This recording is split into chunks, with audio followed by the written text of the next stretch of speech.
Bonjour à tous, bonjour Maxime, Bonjour. bienvenue dans le podcast Cargo Family. Donc aujourd'hui effectivement je reçois donc Maxime Giresse, CEO de Tulip. Comment ça va Maxime aujourd'hui? Super bien, écoute, content de te voir et d'enregistrer ça avec toi, avec le nombre de conversations qu'on a déjà eues ensemble. C'est vrai qu'on a un peu échangé, moi je suis ravi que tu sois là dans le podcast aujourd'hui.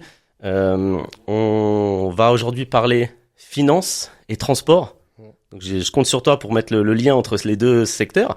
Ça paraît un peu improbable. Juste pour remettre dans le contexte, après je te laisse la parole. Aujourd'hui, Cargo Family, c'est la plateforme dédiée au secteur cargo, le transport logistique. On a un métier franchement passionnant, avec des métiers complexes, divers, variés, et je trouve qu'on n'est pas assez mis en avant.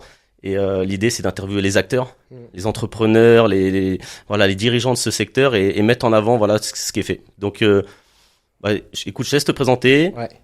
nous dire ce que fait Tulip, et puis après, on rentrera un petit peu en détail sur ton parcours. Ok, parfait. Donc, Maxime Giresse, 28 ans. Je suis un des deux cofondateurs de Tulip. Tulip, on est une société de trade finance. Donc, on sécurise, on finance des transactions d'import-export. Et donc, c'est là où c'est forcément lié un peu avec le cargo, la logistique, que ce soit du maritime, de l'aérien, du fret routier ou du fret ferroviaire. Donc, en fait, notre job à nous, c'est de sécuriser des transactions internationales. Quand une boîte française commande un fournisseur chinois, être sûr que la boîte française reçoit bien la marchandise, mais aussi que le fournisseur chinois soit bien payé en temps et en heure une fois qu'il a prouvé qu'il a envoyé la marchandise. Et aussi, on peut faire du financement sur ces opérations-là. Donc, comme tout le monde sait, on peut pas se téléporter et on peut pas téléporter de la marchandise. Donc, quand ça part du port de Shanghai et que ça arrive au Havre ou à Paris, il y a un délai qui est souvent énorme et qui pose quelques problèmes de trésorerie chez nos clients entre l'entrée de cette trésorerie et la sortie, en fait. Donc, ce delta. Donc, on vient régler pour eux. Ok, bah déjà, moi, ça me plaît. J'entends parler d'import-export, de port chinois. On a spoilé un petit peu l'avance, donc on va parler de paiement, Ouais, de finance, c'est ça. exactement. Moi, ce qui m'intéresse, tu sais que je suis un ancien du transport, Mm. et je trouve que le côté finance, on n'en parle pas assez. Pourtant, il semblerait qu'il est à la base. Mm. Donc, juste pour revenir sur tu viens d'où, toi? T'as fait quelles études et comment t'en arrives là? Ouais. Alors j'ai fait une école de commerce, j'ai fait Neoma, donc voilà, quelque chose d'assez standard dans le milieu des startups. J'ai monté une première boîte pendant mes études qui s'appelait Bigitech. On aidait des startups étrangères qui développaient des objets connectés à s'implémenter sur le marché français. On a monté un site e-commerce, on a fait une vente en 3 ans, mais on avait monté un côté distribution qui marchait un petit peu mieux, où on essayait de leur trouver des contrats B2B en fait sur place. On a tenu ça pendant 2 ans et demi, mais bon, ça a pas, long story short, dispute entre associés, ça a pas fonctionné. Je suis parti après travailler dans le conseil pour PwC au Luxembourg, où je suis resté quelques mois et après bon, il y a eu le Covid et ainsi de suite et ça s'est arrêté. Et j'ai rejoint une salle des marchés après, donc là quelque chose de très financier, mais lié sur tout ce qui était paiement entre entreprises à l'international, en fait, donc tout ce qui était change de devise, couverture du risque de change et ainsi de suite, où là je suis resté pendant 2 ans, qui s'appelait IBAN First, où j'ai beaucoup appris.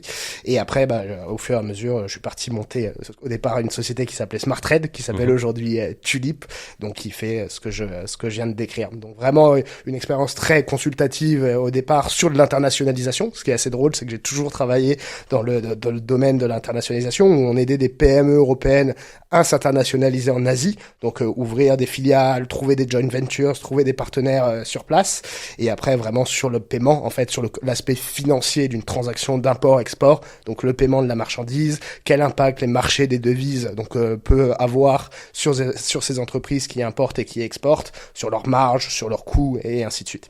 Ok, Et après Tulip. ok. Écoute, le parcours, moi, il est assez clair. Juste, ça veut dire que on peut dire que t'es un ancien trader. C'est un mot qu'on aime bien entendre, ou toi, Pas t'aimes très- pas trop qu'on te Ouais, catégorise comme ça? non, pas trader, parce que dans trader, il y a l'aspect spéculation qui est derrière. Alors, on est des brokers, en fait, on est des intermédiaires entre l'achat des devises. Tu as besoin de dollars pour payer ton fournisseur chinois. C'est nous qui venons te les livrer sur ton compte bancaire, en fait.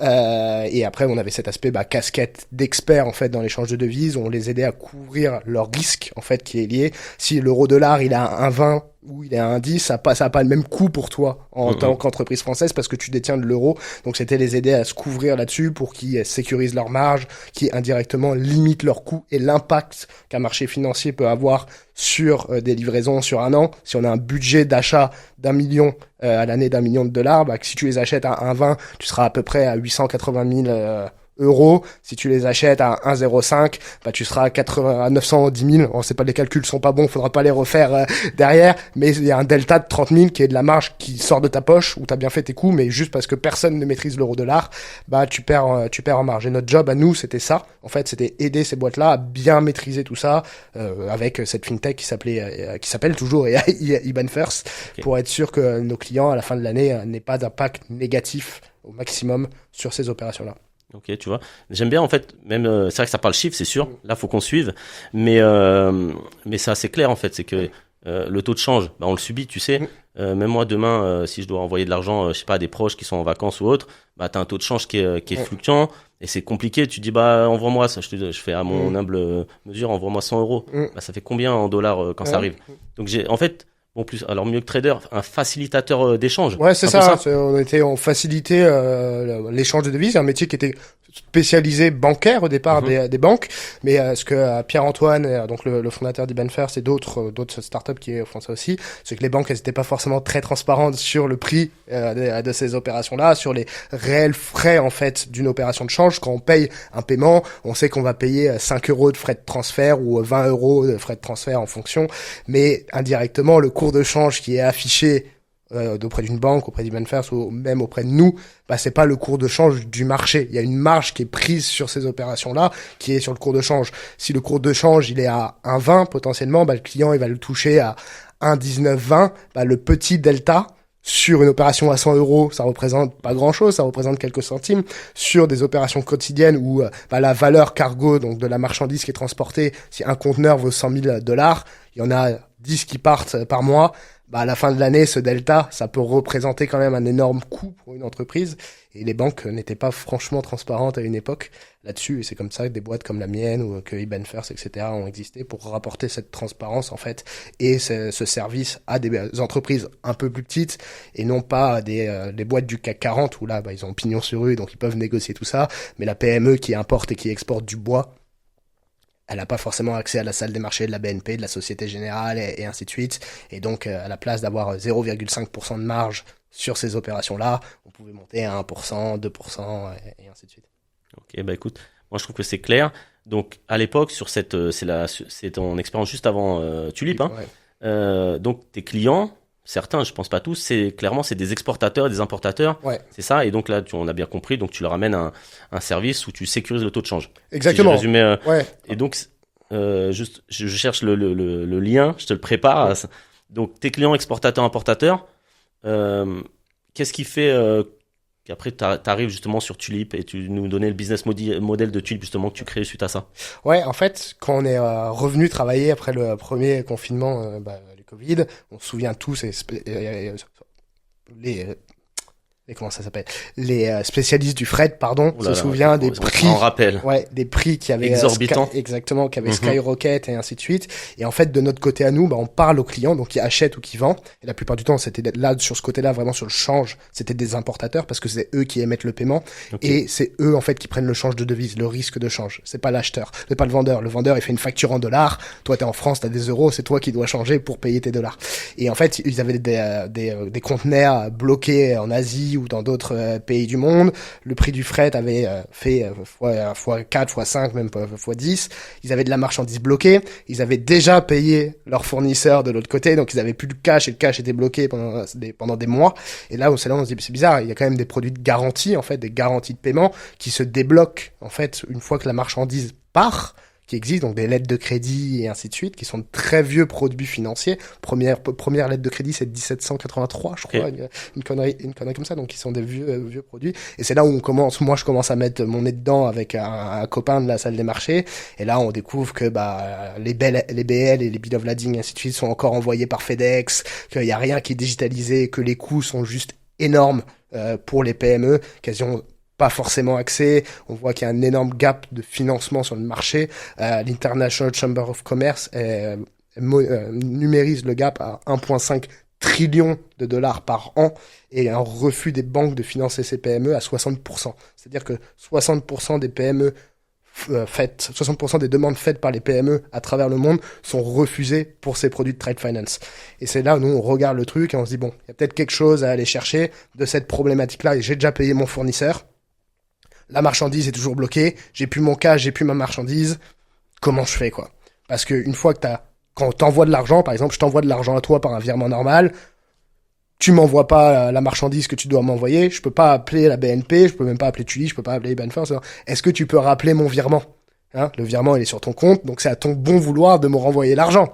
Mais toi, t'es l'entreprise exportatrice, c'est pas de ta faute si le fret est bloqué, s'il y a un problème de trésorerie, etc. Donc en fait, il y avait un juste milieu à trouver qui sécurise que ce soit l'acheteur et le vendeur sur le fait d'être payé et bien de recevoir de sa marchandise, qui normalement est géré par les lettres de crédit, mais comme elles y avaient pas accès, donc on a décidé de le faire. Ok. Écoute, en plus, pour résumer, pour expliciter un petit peu, c'est que, tu sais, tout ce qu'on utilise aujourd'hui, c'est importé, effectivement, des importateurs français. C'est vrai que les gens l'oublient. Les gens du secteur savent, mais, et forcément, il faut du cash. Pourquoi? Parce qu'il faut commander des fournitures en Chine, faut commander des fournitures un peu partout en Asie ou aux USA. Et si j'ai bien compris, c'est un peu ce problème aussi de cash, de paiement. C'est comment est-ce que, donc la problématique que tu as rencontrée, c'est comment est-ce que j'assure que le paiement que je vais envoyer va être déjà reçu, traité, sécurisé et qu'on va m'envoyer la marchandise. Donc c'est ça que tu avais cerné.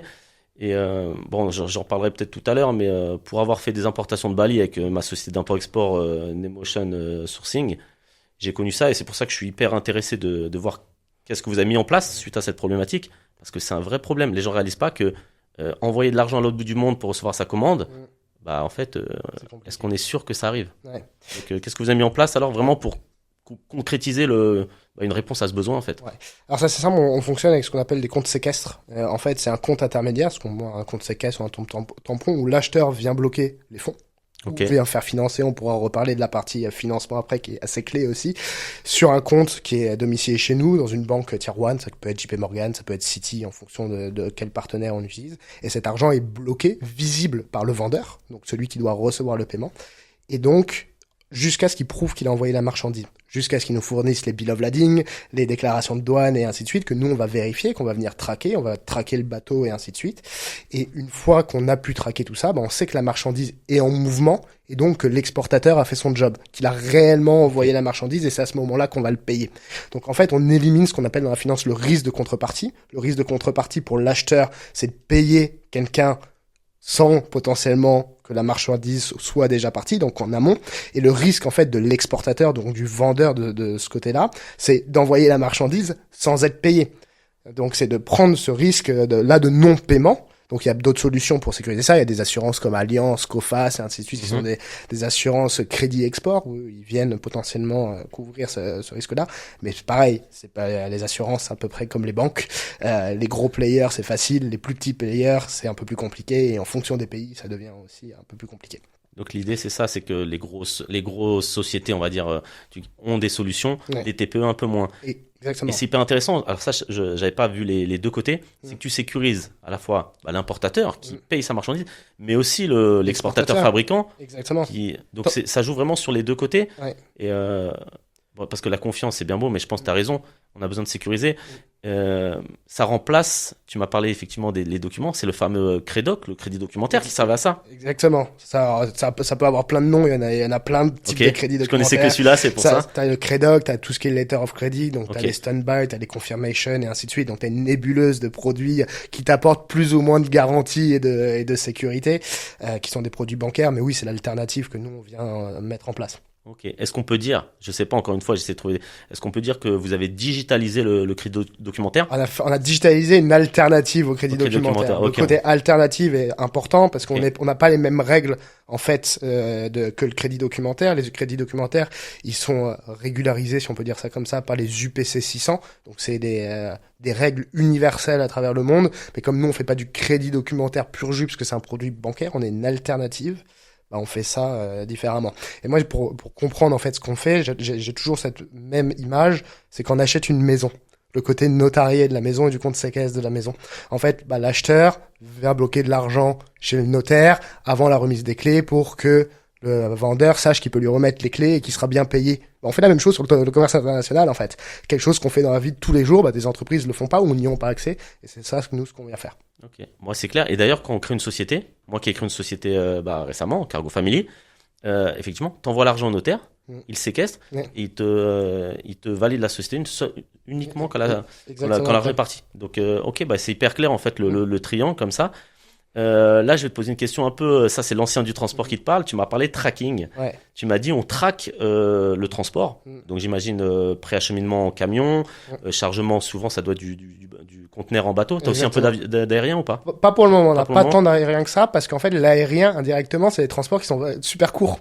Oui. Et donc nous, pour qu'il y ait une garantie, il faut que ça prenne longtemps, etc. C'est compliqué à l'heure actuelle de traquer de l'aérien sur la typologie d'opération qu'on fait, parce que faire en aérien Shenzhen Paris, le temps que tu traques, c'est déjà arrivé. 48 heures, c'est déjà arrivé. Je dis 48 heures, à 48 heures, c'est déjà long. Mais c'est moins de 24 heures le transport en lui-même. Donc il y a aucun intérêt à passer par nous, parce qu'il y a des frais techniquement pour ces opérations-là. Alors que là, c'est des paiements qui peuvent partir. L'avion part, ça peut arriver. Donc il y a c'est pas la même gestion du risque en fait sur l'aérien. Donc on est vraiment sur un transport maritime, transport principal. Et donc là les gens du transport ils vont se poser la question comment est-ce que vous faites pour traquer, parce que donc tu libères le paiement quand vous avez la confirmation que c'est parti. C'est quoi, t'as des outils, c'est automatisé, comment ça se fait, comment ça fonctionne? On a des outils de tracking de trade finance, parce qu'en fonction des catégorisation de produits, on n'a pas les mêmes règles et les mêmes lois. Si c'est du bulk ou si c'est du conteneur, par exemple, c'est pas exactement la même façon. La plupart du temps, on vient traquer avec le numéro de BL sur du conteneur. On se connecte sur des sites CMA, CGM et autres, et on va traquer là-dessus pour récupérer l'information. Et après, sur du bulk, on a des systèmes où en fait, on vient flaguer les bateaux, on vient regarder si les bateaux sont pas sanctionnés, si l'UBO qui possède le bateau, donc un UBO, juste pour donner le terme, c'est un Ultimate Beneficiary Owner, donc d'une boîte, par exemple chez Cargo Family c'est toi, c'est tous les actionnaires à plus de 25%, chez Tulip c'est moi et d'autres personnes, mais voilà, c'est tous ceux à qui bénéficie potentiellement l'opération financière à la fin. Donc on vient traquer tout ça, vérifier que le bateau il n'a pas été sanctionné pour transport d'armes, pour un arrêt en Corée du Nord ou Vous allez loin dans le tracking, je pensais que tu allais me dire on traque uniquement le conteneur. Non, le conteneur sur la BL, là sur le bulk c'est un peu différent. Le bulk c'est donc le conteneur partagé exactement, c'est le vrac ou enfin exactement, c'est du vrac, c'est des commodities, parce que là il y a sur du conteneur, on discute, on regarde des transporteurs qui sont CMA CGM, donc c'est des énormes bateaux, il y en a pas tant que ça de boîtes dans le monde, donc elles ont des systèmes automatisés. Sur du vrac, tu peux avoir quelques vraquiers, 5-6 bateaux plus ou moins jeunes ou vieux, donc il y a beaucoup plus de players là-dessus. Il y a des players qui sont pas forcément très clean, donc on doit beaucoup plus pousser nos transactions.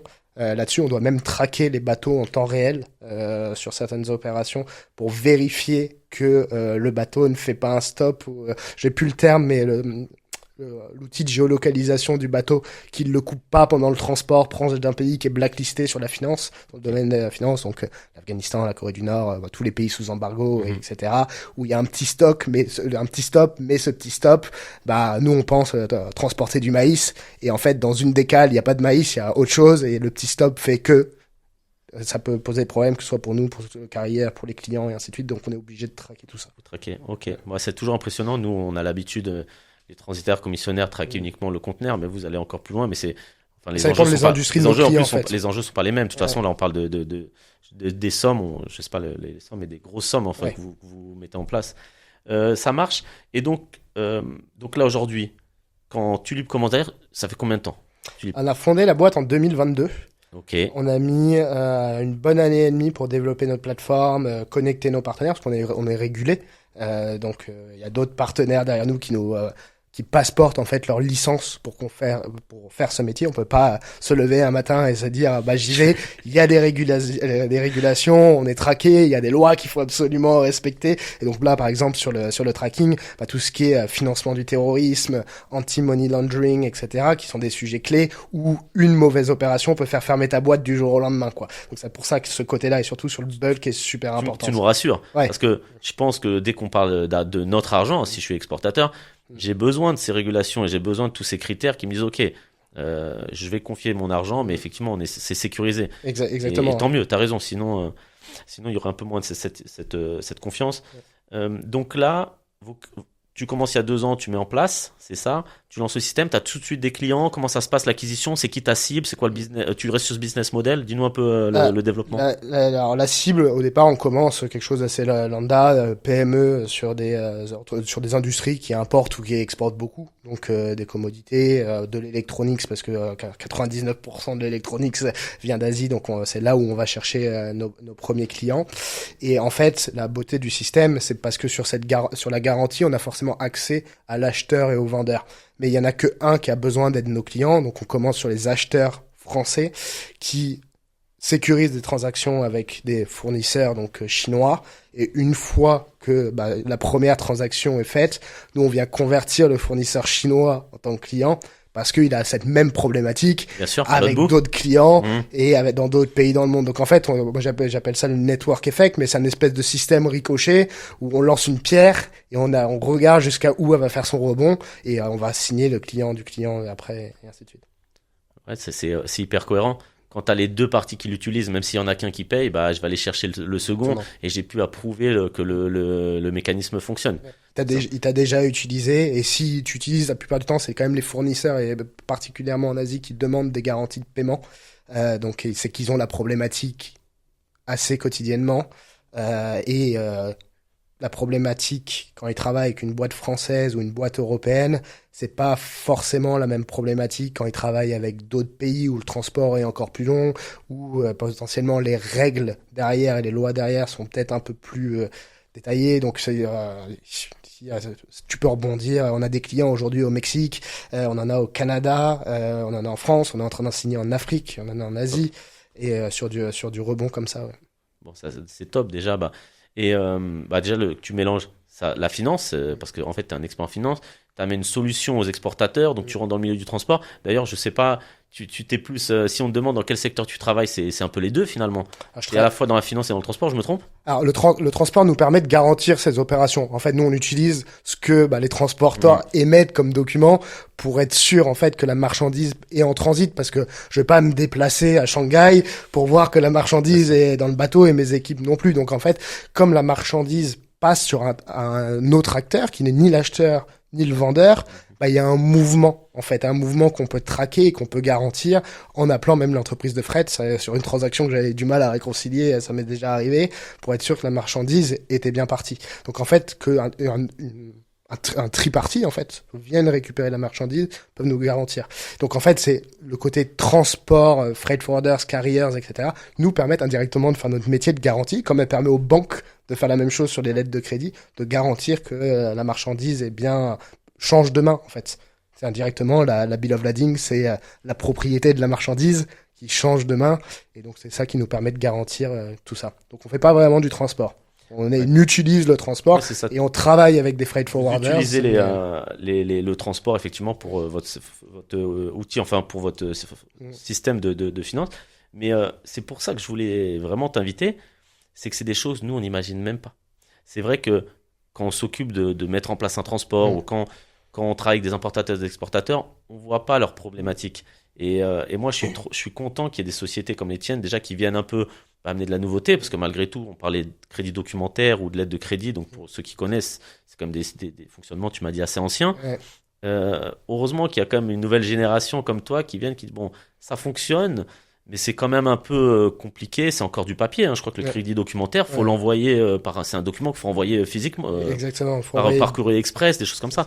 Et qui se dit, attendez, est-ce qu'aujourd'hui il n'existe pas des moyens, grâce au système informatique, de digitaliser ça?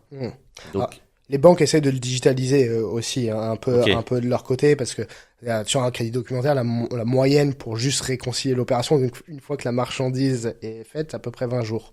Pourquoi ? Parce que la banque de l'exportateur va contrôler tous les documents. Elle a 5 jours ouvrés, et une banque, c'est 9h, 18h maximum pour faire tout ça. Après, elle va envoyer les documents papier à la banque de l'importateur, qui va faire exactement la même chose de l'autre côté. Donc, c'est des process qui sont longs, en fait. C'est intrinsèquement par rapport à la nature de la façon dont ça marche, ces banques. Mais c'est aussi énormément de coûts, en fait, pour les banques. Dans les fintech, on dit souvent qu'on est là parce que les banques font mal leur métier, ce qui n'est pas forcément le cas. Là, sur ce côté-là, c'est juste les process qui font la chose et qui rendent en fait ces opérations ultra complexes pour pas grand-chose, parce que ces produits ont été montés il y a tellement longtemps qu'il n'y avait pas de digitalisation, il n'y avait pas d'internet, etc. Et c'est resté. En fait, c'est comme n'importe quelle grosse entreprise. Innover, ça prend du temps, parce qu'au lieu de bouger une petite start-up de 10 personnes, faut bouger des boîtes où il y a 20 ou 30 000 employés, ou voilà. Donc les banques essayent aussi de régler tout ça. Elles essayent de faire des consortiums bancaires pour en fait digitaliser leur propre processus. Il y en a eu un, WeTrade, bon, qui était européen, qui est bon maintenant qui n'existe plus, si je me trompe pas. Mais il y a Congo, il y a Marco Polo, en fait, qui sont des banques qui se réunissent ensemble pour digitaliser ces process-là, pour les rendre plus simples et indirectement, ce qui est pas forcément le cas, mais si c'est plus simple, si c'est digitalisé, doivent venir réduire les coûts aussi indirectement de tout ça et donc permettre à des plus petites entreprises d'y accéder. Long story short, c'est pas forcément la réalité. Ça prend du temps. Ça prend du temps, mais ils travaillent aussi sur cette digitalisation-là pour directement mieux servir leurs clients PME. Faut pas trop leur jeter la pierre dessus. Ils essayent quand même. Ok, on sait jamais, j'aurais peut-être besoin de banque d'ici quelques temps. Mais je comprends que vous avez cette flexibilité, que non pas des grosses structures, donc tant mieux. Et puis, vous n'avez pas les mêmes clients, les mêmes typologies en termes de taille. Donc, c'est bien qu'il y ait différentes solutions. Donc, franchement, bravo là-dessus. Tu amènes quelque chose, nous, je pense que peu de monde connaissent, en tout cas, pour comment faciliter les échanges. Et la petite parenthèse que je vais te partager, c'est que tu sais, moi, donc, dans cette société d'import-export que j'ai créée il y a 7 ans, bon, depuis, j'ai arrêté. On avait dû payer une commande. On importait des produits de Bali. Okay. Et donc, première commande, on a un fournisseur sur place qui va chercher des produits et on doit payer 18 000 $ de marchandises. Mais c'était le parcours du combattant. Compte professionnel, à la banque, encore une fois, compliqué à connaître le taux de change. Mais vraiment, c'est pour ça que ce que tu me dis, moi, ça me parle. Alors, j'essaie d'expliquer, moi, ma problématique et vous existez pas à l'époque. Donc, taux de change, 18 000 $, mais combien ça fait en roupies indonésienne Donc, tu as un change en dollars et ensuite en roupies. Donc, nous, on connaît pas. Après, est-ce qu'on est sûr que ça va être reçu ? Je te racontais en off qu'on avait envoyé ça sur un compte d'une dame indonésienne parce qu'on peut pas envoyer une société étrangère. Enfin, tu vois, la finance, alors que nous, notre boulot, c'est juste d'importer des produits et de les vendre ici. Et en fait, à chacun son métier, mais on n'avait pas trouvé ce support. Donc au final, on a mis 18 000 $, on a croisé les doigts pendant 1 mois et demi, on a ouvert le conteneur, la marchandise était là, tant mieux, happy end, mais compliqué pour les petites TPE, quand t'envoies une certaine somme. C'est compliqué et après aussi ça dépend de qui est ton fournisseur sur place, s'il a vraiment les capacités et ainsi de suite. J'ai entendu un nombre d'histoires où on me disait moi mon fournisseur en Chine, pour me prouver qu'il avait envoyé la marchandise, il m'a envoyé une photo du camion avec la marchandise dessus et c'était le seul truc qui déclenchait mon paiement. Ouais, bon, tu t'es fait avoir combien de fois ? Ouais, ça m'est déjà arrivé de me faire avoir. T'as une solution, je sais que t'as des sociétés qui m'avaient dit pourquoi t'envoies pas quelqu'un ? Parce que à Bali, c'est vrai que moi je travaillais quand j'étais chez des transitaires, des importateurs, ils envoyaient des mecs où il y a des sociétés de certification. Mais en fait, c'est un coût. Ils vérifient uniquement le chargement. Mais toi, t'es là en amont. Parce que si tu lances, je sais pas moi, 100 000 $ de commande et que derrière ça part pas, tu peux envoyer quelqu'un sur place, ça partira jamais. Donc toi, tu viens même en amont sécuriser avant. Et ça, je pense qu'ils peuvent quand même envoyer quelqu'un, vérifier que c'est bien chargé. Ouais, bien sûr, sur certaines industries, c'est même obligatoire. Sur du métal, sur tout ce qui est produits alimentaires aussi, parce qu'il y a certaines normes en fait qu'il faut respecter. Et moi, je suis pas un expert sur la qualité du métal. Ou je discutais hier avec une boîte qui importe et qui exporte tout ce qui est fruits de mer congelés. Le pourcentage de mercure dans la crevette, c'est pas mon métier, quoi. Donc il y a d'autres entreprises qui font ça, sont des entreprises de contrôle, mais indirectement, il y a un coût derrière, et c'est dans des business qui sont déjà un peu plus établis et autres. Nous, on vient vraiment sécuriser la transaction, et je rebondis en plus sur ce que tu disais avant, c'est que l'exportateur doit vouloir envoyer la marchandise. Donc pour lui le fasse, soit il a un paiement à la commande directement, donc là c'est toi l'acheteur qui prend le risque, mais sinon si il a pas le paiement incessamment sous peu, ou s'il te connaît pas, lui pour que toi tu puisses contrôler etc., ou même envoyer quelqu'un, il faut déjà que lui décide de mandater un freight forwarders ou book directement son conteneur. Donc il y a ce côté réellement transport et garantie sur le transport, mais il faut aussi convaincre l'exportateur d'envoyer sa marchandise potentiellement sans filet, alors qu'avec nous, l'argent est bloqué sur un compte qui est transparent pour lui, il connaît exactement quelles sont les coordonnées du compte, dans quelle banque l'argent est bloqué, Et donc là, il est beaucoup plus confiant en fait d'envoyer sa marchandise. Et une fois qu'il nous a fourni les BL, les déclarations de douane à l'export, pardon, bah il sera payé sur le compte qu'il nous a donné, qui est le compte de son entreprise. On paye pas la cousine du machin. On nous l'a demandé. Non, mais ça rassure. Mais c'est pas possible. Mais on nous l'a demandé parce que dans certains pays, il y a plein de boîtes. En fait, il y a plein de business qui se font sans boîte dans certains pays. Et donc les systèmes économiques et monétaires de certains pays sont très très complexes. Donc ils trouvent d'autres alternatives parce que c'est compliqué et business ne s'arrête pas, quoi. Business is business, et si on peut pas payer la boîte parce que le système économique et monétaire d'un pays, c'est compliqué, on va payer le cousin qui va rapporter l'argent sur le truc. C'est aussi des systèmes qui se font encore, même dans un monde ultra digitalisé à l'heure actuelle. Ok, tu vois, vraiment, ça me rappelle tous ces problématiques qu'on a eues. Et tu sais que pour une TPE, encore une fois, d'avoir cette flexibilité-là, c'est hyper important parce que derrière, tu l'as dit, on parle de trésorerie, c'est que sortir, moi j'avais des clients qui avaient, je sais pas, une dizaine de conteneurs, donc tu as peut-être 50 000, 100 000 dollars, t'imagines, ça fait plusieurs millions sur l'eau, faut les sortir. Bien donc sûr. On parlait aussi de paiement, tu parlais de paiement à la commande. Ouais. Quand tu es une TPE et que tu commences avec un fournisseur, vas-y, on va chinois, d'accord, parce que c'est quand même le fournisseur chinois, c'est 100% la commande. Ouais. C'est pas 30%. Alors, à la rigueur, tu lances 30% pour la fabrication, mais pour qu'il libère de son entrepôt, c'est 100%. Ouais. Et là, tu comprends que, ok, si je peux sécuriser cette somme et être sûr que je vais le recevoir, là, déjà, j'ai fait une première étape. Ouais. Et vraiment, concrètement, sauf si tu appelles Carrefour, encore Carrefour, non, ils importent pas, mais si t'es pas une grosse société. Si, ils importent, ils ont des centrales d'achat, et ils importent des choses. Ce que je veux dire, c'est que, voilà, les TPE, clairement, c'est une vraie problématique. Ouais. Donc, t'as pas le même pouvoir de négociation si tu t'appelles Carrefour ou si tu t'appelles Maxime Import-Export, quoi. Carrefour, si le fournisseur il perd Carrefour, potentiellement il perd quelques dizaines de millions de CA à l'année. Donc la plupart du temps, t'essayes pas d'avoir Carrefour. Mais quand tu t'appelles Maxime Import-Export, voilà, c'est important. Mais en fait, t'as plusieurs, dans tout le commerce international, t'as plusieurs problématiques qui sont liées au paiement. Tu as la sécurisation du paiement, donc la garantie de paiement. Tu vas voir le risque de change qu'on a évoqué au départ. Et tu as un risque de trésor et de cash flow, en fait, de ce que dans le besoin en fonds de roulement. C'est, si tu payes 100% la commande, tu as 100%, disons, 50 000 dollars qui sont plus chez toi. Donc, c'est de l'argent que tu ne peux pas utiliser pour payer tes employés, pour faire courir ton business au quotidien. Une fois que c'est payé, disons qu'on rajoute plus 10 jours jusqu'à ce que ça arrive au port de départ en Asie. T'as 30 à 45 jours de bateau quand il n'y a pas de problématique de pirates ou autre durant le transport, ou que le canal de Suez ou le canal du Panama, en fonction de où on se retrouve, n'est pas bloqué. Donc tu reçois ta marchandise entre 30 à 60 jours après. Ton client est pas payé, même si tu l'as vendu en direct, parce que ton paiement est la plupart du temps sur le côté encaissement. Tu reçois ta marchandise, tu vas la stocker, disons, pendant quelques jours si c'est déjà vendu. Tu vas livrer ton client, et c'est là où tes délais de paiement, surtout si on vend des clients français, ça va être de 30 à 60 jours. Et il te paye à 30 à 60 jours après lui avoir reçu la marchandise.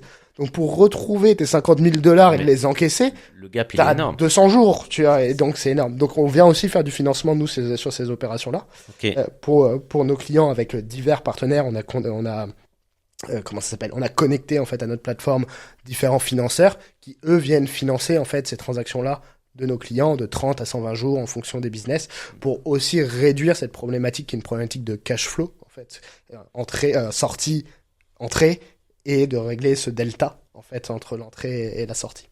Ok. Bon, écoute, c'est hyper clair. Et alors vraiment, je découvre ce système-là, donc c'est un peu des lignes de crédit, en tout cas. Ouais, exactement. Et alors là, bien sûr, on en parle. C'est que quand tu payes ta commande cash, tu l'as dit, il y a près de 3 mois avant d'encaisser le paiement de la vente ici. Et encore 3 mois, c'est un cycle moyen. Il y en a, c'est beaucoup plus long, et tu te dis waouh. C'est quand même incroyable, et les banques financent pas le stock, donc c'est encore un service supplémentaire. Ouais. Je reviens un petit peu sur ton service. Tu m'as parlé, effectivement, là on a bien compris, donc tu travailles avec les exportateurs, les importateurs, des deux sens. Mais à un moment, tu m'as parlé, mes clients freight forwarders. Donc, freight forwarders, pour ceux qui connaissent, c'est les transitaires, les commissionnaires qui organisent le transport. Ouais. Donc, c'est-à-dire qu'aujourd'hui, tu avais 2 clients qui étaient donc importateurs, exportateurs. T'as réussi aussi à travailler avec l'intermédiaire ou c'est juste des... Alors c'est pas des clients en fait. On travaille avec des freight forwarders, Ok, mais c'est pas des clients, c'est des partenaires. ok. En fait, parce que c'est un métier que tu connais bien parce que tu l'as fait. Les freight forwarders, en fait, ils vont monétiser le transport. Ok, ils vont pour simplifier le truc, je sais que c'est un peu plus compliqué que ça, mais ils vont louer un conteneur ACM, ACGM, qui vont revendre à un client avec la prestation de transport pour une marge supplémentaire. Donc ils louent à 2000, ils le revendent à 2500, et les 500 € de différence, c'est leur chiffre d'affaires en fait, et indirectement. Mais ce que eux ne monétisent pas, c'est la valeur marchande de ce qu'il y a dans ce conteneur, qui passe par des banques, qui passe par nous, qui passe par d'autres acteurs aussi. Donc nous, en fait, on vient recentraliser ça en leur proposant d'utiliser notre technologie avec leur image de marque sur notre plateforme pour que eux viennent capter en fait la valeur marchandise qu'ils transportent et ce qui fait aussi sens pour leurs clients parce que c'est eux indirectement, même si c'est pas eux qui possèdent le bateau et ainsi de suite, qui est leur point de contact par rapport à tout ça, donc qui récupèrent leur marchandise fictivement, si on peut dire ça comme ça, mais ils ont confiance dans le freight forwarder pour que la marchandise arrive d'un point A à un point B. Donc, et tous les produits financiers comme la lettre de crédit et ainsi de suite sont liés au BL, sont liés aux déclarations de douane et ainsi de suite. Donc nous, on vient juste réinsérer ces produits financiers en nous, les gérants, pour eux, de leur côté, mais avec leur image de marque, pour qu'ils puissent monétiser indirectement la valeur marchande qu'il y a dans le conteneur entre l'importateur et l'exportateur, potentiellement même la financer pour leurs clients via nos partenaires, pour qu'en fait, ils puissent rajouter de la marge en fait sur ce transport. Et puis si je comprends bien, c'est surtout un service supplémentaire qui est proposé à leurs clients. Exactement. Ils rajoutent une corde à leur arc en fait. Ouais. Donc ils proposent, voilà, cher client, on va s'occuper du transport et on a aussi cette solution via Tube. Donc ça veut dire que t'amènes, voilà, tu aides les transitaires à se développer peut-être, à développer leur clientèle et un service un peu supplémentaire, un plus. Exactement, en fait, sur les conversations qu'on a eues avec différents freight forwarders de différentes tailles, il y a un problème de stickiness en fait de leurs clients parce que le transport décrit stickiness pour côté collant de l'offre en fait. Ok. Alors, pour donner un exemple, c'est beaucoup des négociations de prix et de pricing parce que ton conteneur part de Shanghai et arrive au Havre, que tu travailles avec A, freight forwarding, avec B, freight forwarding ou avec C, freight forwarding, t'as une question de service et d'humain, mais c'est le même service qui est vendu et le résultat sera le même. Et donc, en proposant, en fait, ces produits de garantie de paiement, de financement, ça rajoute un esprit un peu collant que la concurrence ne propose pas à ces clients-là, qui est clé pour ces clients, où, nous, on peut le proposer avec l'image de marque du freight forwarders. C'est pas de souci de notre côté. Écoute, c'est hyper cohérent. Le transitaire, effectivement, je connais bien. J'ai 15 ans en transit chez différents organisateurs de transport. Bon, le terme juridique, c'est commissionnaire, mais on dit tous transitaire. On veut tous avoir de la rétention client. C'est ça. On veut que les clients travaillent avec nous. Et on sait que la plupart des gros chargeurs travaillent avec 2 ou 3 transitaires. Et je suis persuadé que plus on va amener du service, de toute façon, ça marche dans toutes les activités, dans tous les domaines comme ça, plus tu vas leur amener du service, et plus tes clients ils vont travailler avec toi. Donc tu peux travailler en amont, tu peux travailler en aval, il y a de la logistique, des fois certains transitaires qui aiment de la logistique, mais leur amener des solutions comme ça de financement pour leurs clients, en fait, Banco, de toute façon, tu le proposes aux clients et ça devient des prescripteurs. Exactement. Donc tu leur ramènes vraiment, c'est intéressant de travailler avec les prescripteurs pour finalement toucher un peu tous les deux côtés. Exactement, et en fait, ils ont je fais beaucoup de franglisme, je dis des mots anglais dans les conversations. Ça, c'est les startups, ça, c'est vous, les startups. C'est horrible, même moi, je me rends compte, je me déteste quand je fais ça, mais ils ont un asset, ils ont une valeur, en fait, qui est le transport de la marchandise, qui nous intéresse parce qu'on travaille avec les mêmes clients, les importateurs et les exportateurs, on n'est pas du tout concurrents, mais en plus on peut savoir porter de la valeur. Eux, ils transportent, donc ils ont accès à des clients que nous on veut avoir, donc on les aide aussi à créer ce côté rétention client et offering qui fait sens par rapport à leur business, quoi. Ok. Donc les amis, vous avez noté, il y a bien de la finance dans le business freight forwarding. Ça vous laisse pas dire le contraire. Hein. ça commence, on travaille avec quelques-uns plus ou moins gros, là on lance ces projets, mais c'est super intéressant parce que indirectement, eux, ils captent plus de valeur, ils comprennent mieux certaines problématiques que leurs clients peuvent rencontrer sur de la gestion de trésor, sur de la gestion de cash et ainsi de suite, et ça leur permet de capter une valeur client qui est assez différente. Tu sais, tu as tout dit. On dit souvent que pour vendre à ton client, il faut vraiment connaître ses problématiques. Et pour être passé des deux côtés, je pense que les transitaires, ils s'occupent de leur métier. Ok, j'organise un transport de A à Z, c'est déjà assez compliqué. Mais effectivement, ils rentrent pas assez dans ce détail-là.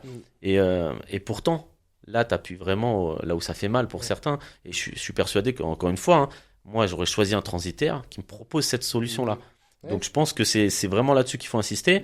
Et un client avec qui tu partages les mêmes problématiques, tu lui apportes une solution et tu comprends son business, c'est jackpot en fait. C'est ça, et du côté client, tu as une question de centralisation aussi du transport, de la partie financière, parce que si tu centralises pas tout ça, tu parles avec ton commissionnaire de transport, tu discutes avec ta banque potentiellement pour avoir la ligne de financement, tu te connectes à l'écosystème qui va te faire ton change de devise. Donc tu as plein de parties prenantes sur la même chose, alors que si tu centralises tout au même endroit, pour toi, c'est tranquille, c'est simple d'utilisation. Pour le client, il y a beaucoup plus de transparence indirectement parce que son système de tracking chez le freight forwarder, s'il y en a un, ça va être ce qui va débloquer l'opération de garantie indirectement après. Donc tout est centralisé et ça fait sens. Tu vois, dans l'expérience d'utilisation client, ça fait sens. Mon argent est bloqué, est visible par mon fournisseur et quand il va transmettre la marchandise aux freight forwarders ou aux carriers que ça va partir, c'est là où il sera payé. Simple. Expliquer comme ça, c'est simple, efficace. Simple, efficace. Ouais. C'est ce que j'allais dire. Franchement, ok. Écoute, moi, je vois vraiment de toute façon, je vois la plus-value, mais j'espère qu'on l'a bien expliqué. Donc aujourd'hui, clairement, l'application, vous en êtes où? Est-ce que ça fonctionne? Est-ce qu'il y a des clients en cours, des opérations ou encore en développement? Non, c'est bon, la plateforme a été lancée, on a mis 1 an et demi pour la développer, fallait quand même qu'elle sorte à un moment. Non, elle est développée, il y a des opérations en cours dessus, et on se développe, on va proposer de nouveaux services au fur et à mesure, toujours liés à l'import et l'export, le financement, mais potentiellement on regarde aussi un peu le côté assurance ad valorem, pour voir comment on peut aussi la centraliser chez nous via potentiellement les freight forwarders, parce que c'est eux qui les vendent aussi indirectement. Et donc vraiment avoir cet aspect centralisateur qui connecte tout le monde et qui en fait rend le commerce international simple, parce que c'est compliqué. Et voilà, donc c'est le but de Tulip et c'est ce qu'on va essayer de faire là dans les années qui suivent. Ok, écoute, de toute façon nous on va dessus, mais c'est pas fini parce que là on a beaucoup parlé du service, mais parle-nous un petit peu de toi, l'équipe, comment vous avez réussi à vous développer. Puis une application comme ça, j'imagine que ça coûte un peu d'argent. Est-ce qu'il n'y a pas eu des événements récemment? Dis-nous, vous êtes combien déjà là aujourd'hui? C'est quoi Tulip aujourd'hui? On est une dizaine qui sont séparés en 2 équipes, une équipe de sales en fait et d'account manager qui gère les transactions de nos clients et une équipe de développeurs. On est une boîte tech, donc il faut qu'il y ait des gens derrière des ordi qui codent pour que tout fonctionne. On a été longtemps 2, moi et mon associé, on a lancé tout 2. On avait fait un petit tour de table avec quelques business angels qui nous ont bien aidés et donc qui nous ont permis de sortir la plateforme.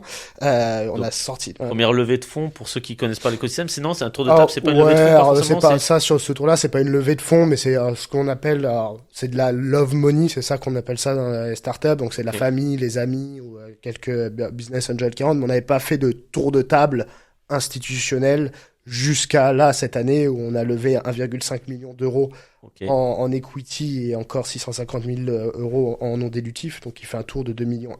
Donc là, qui nous permettent d'embaucher du monde, de vraiment passer à la phase d'industrialisation, en fait de découverte, c'est parce qu'on n'est pas encore sur le côté industrialisation, mais de pouvoir tacler plein de petites problématiques, dont cette partie freight forwarders qu'on connaissait pas encore à l'époque de partenariat, donc de tester plein de choses, et voilà. Donc ça a été, c'est arrivé début avril 2024, et depuis avril 2024, on est passé de 2 à 10 là en 5 mois. Bon, c'est cool, ça accélère.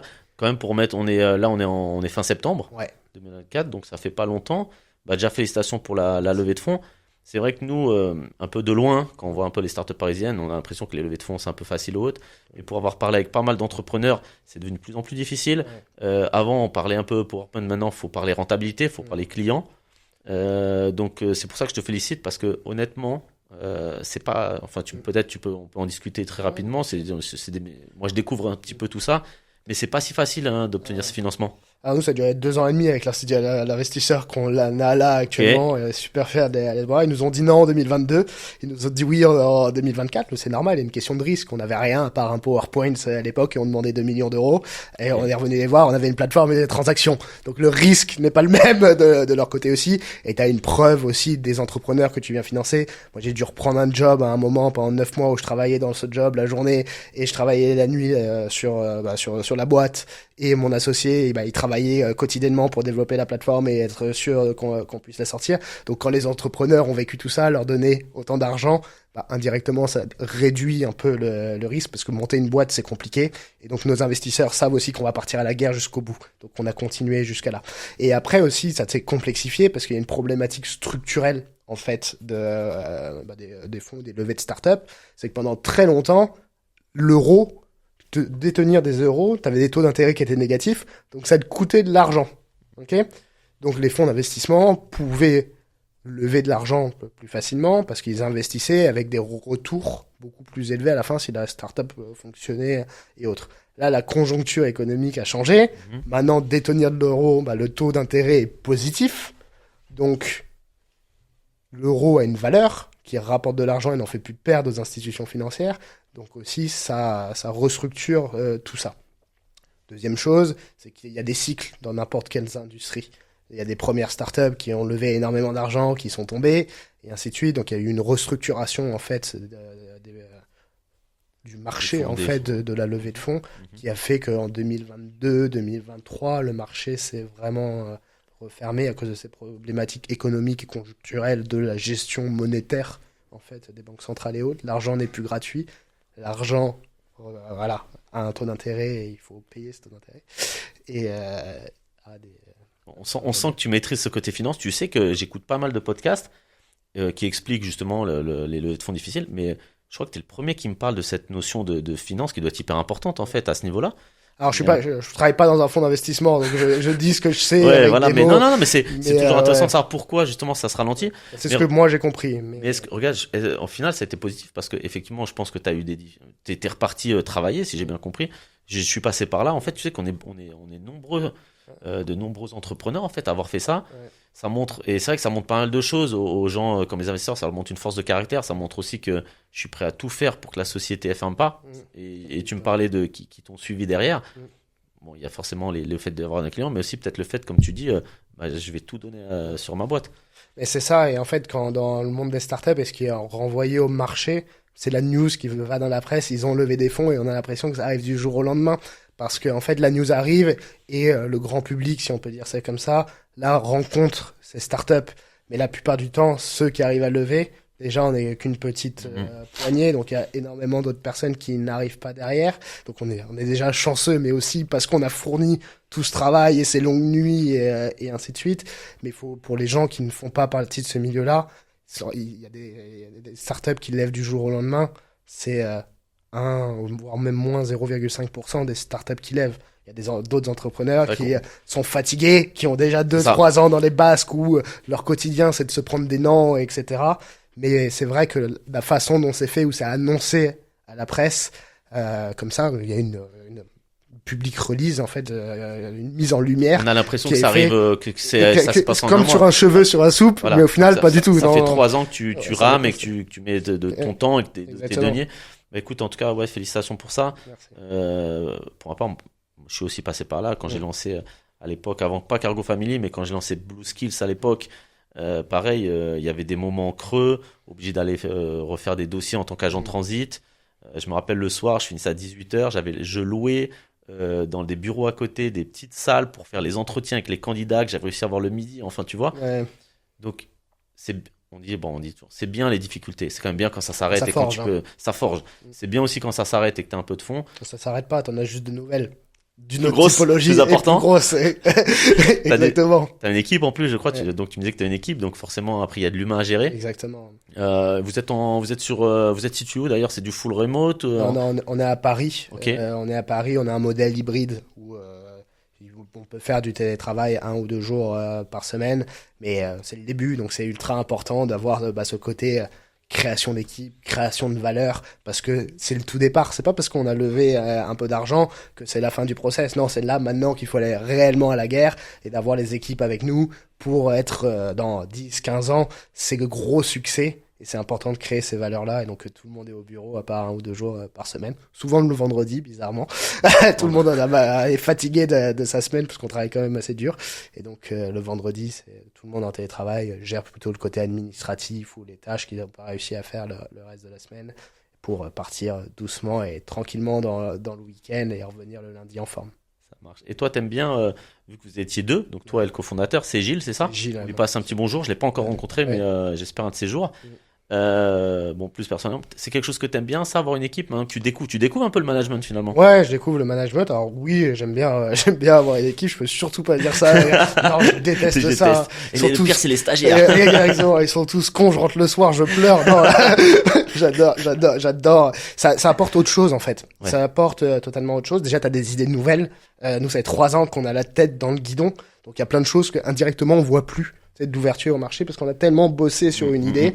Donc en fait ça rapporte d'autres choses, ça rapporte des idées nouvelles, ça rapporte une façon de gérer aussi potentiellement nouvelle, ça apporte des expériences passées que nous on n'a pas connues, donc qui apporte à la boîte et qui fait grandir la boîte en fait. Donc c'est d'autres enjeux. Certes, on n'a plus que notre humain à gérer, mais aussi le côté humain. On a tous des vies, on est tous des humains. Et un matin, on peut se sentir pas bien. Mon chien, j'ai eu un problème avec mon chien était malade il y a 2 semaines. Ça t'impacte, tu vois. Tu te dis qu'est-ce qui se passe. Il y en a qui ont des enfants. Mon fils, ma fille est malade. Donc il y a tout ça aussi qui se rajoute, qui ne sont plus que nos problématiques humaines à nous, mais les problématiques de nos équipes. Et c'est important aussi de les comprendre. Donc c'est un nouveau chapitre.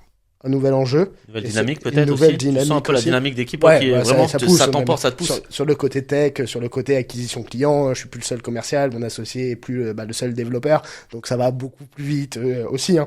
Il y a une expression qui dit en étant tout seul, tu vas rapidement, je crois, et en étant plusieurs, tu vas loin. Tu vois, un truc un peu bateau comme ça, mais c'est assez vrai. Ouais, je suis entièrement d'accord avec toi. Je parlais avec un solopreneur du recrutement la dernière fois, et je lui ai dit franchement, c'est un bonheur de partager. Ouais. Moi, depuis que j'ai une équipe, donc là, je l'ai quitté. En plus, tu sais que c'était pas facile. J'ai quitté mon équipe il y a pas longtemps. Ouais. Mais il y a un moment, il faut passer le relais si tu veux avancer sur une nouvelle structure.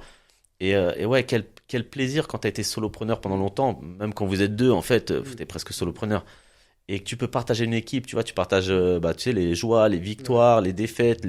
Franchement, il y a aussi la fameuse phrase, tu sais, ce qui compte, c'est pas l'objectif, c'est le chemin. Mais c'est trop vrai, en fait. Ces phrases-là, les phrases bateau que tu vois sur. Mais en vrai, elles sont trop vraies. Viens, on kiffe un peu le temps que ça se passe. Parce que oui, on veut tous que ça cartonne. Ouais.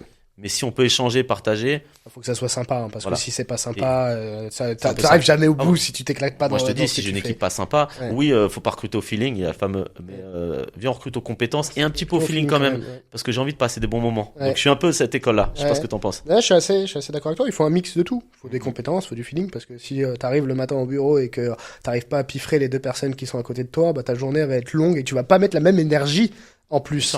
Et c'est quelque chose que j'avais vécu à l'époque chez Iban. Des fois c'était compliqué, mais tous les matins on était content de se retrouver parce qu'on était potes, et que ce soit dans les bureaux et même en dehors. Et ça c'était important parce que indirectement, même si c'était dur, t'es dans l'écosystème startup, donc t'as des objectifs qui sont énormes et il faut croître.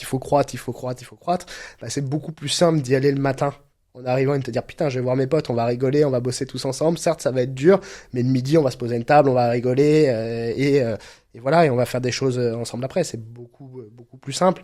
Et même nous, en termes de cofondateurs et de fondateurs de start-up, c'est que quand t'es tout seul, si tu te sens pas bien à un moment ou que t'es pas enclin parce que le gros client que tu devais signer, au final, il t'a juste envoyé un mail en disant non, au final, ça m'intéresse pas, et que t'es pas bien, la demi-journée que tu vas perdre parce que tu t'es pris la nouvelle dans la gueule que tu pensais bonne, etc., ça va impacter ton business. Là, on a quand même des équipes aussi indirectement qui continuent de travailler, qui continuent à faire croître le business et ainsi de suite, donc sur lesquels on peut un peu aussi nous-mêmes dégager de temps et ne plus être la tête dans le guidon, et ça fait aussi du bien.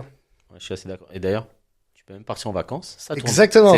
C'est incroyable. Ça, c'est quand t'as une équipe. Hein. Pas trop de vacances tout de suite.